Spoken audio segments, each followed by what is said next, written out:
Amam.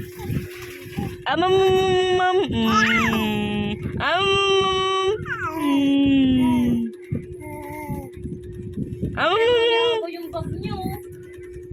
Tingnan ko. Hindi ko. Nabulok na yata yan.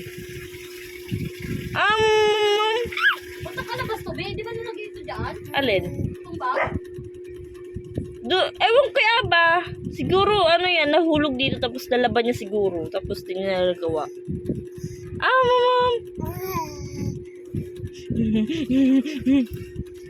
Nakalagay yan dito kasabay yun ng bago eh. Sino yung bago? Diba tayo?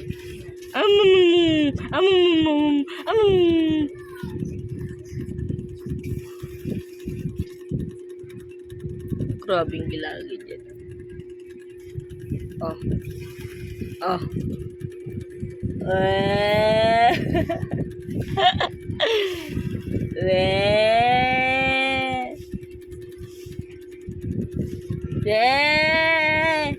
Tita Jingjing kaya. Ano? Tita Jingjing kaya. Isang wala ko yung e-bike sa'yo. Di mo nag-i-bike kasi tita. Ba. Kasi wala na nga balak ibalik sa akin yung e-bike. Di kasi wala na balak kasi makukunin. Yun nga yung ano eh. Ngayon, sabi niya sa akin, kunin ko daw yung e-bike ko. Basta may pera daw ako. Don't look.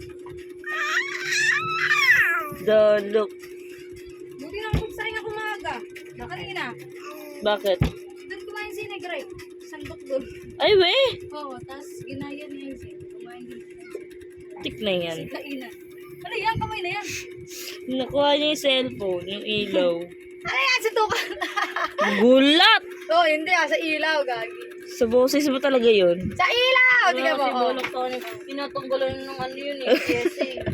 Ang laki yung mata. Oo, parang magkasusan mo. Malaki ng mata. Dapat sinasabi mo sa kanila.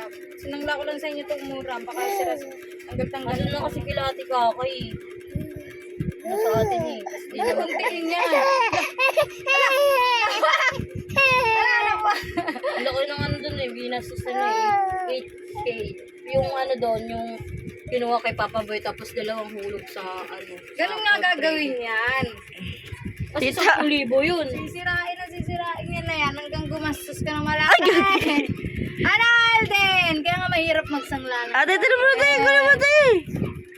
Yan. Ayaw mo maniwala sa akin eh. Magsangla ka ng... Sabi Sabi sa akin ni Makoy, kapag ano daw, bilhin na lang ako ng motor.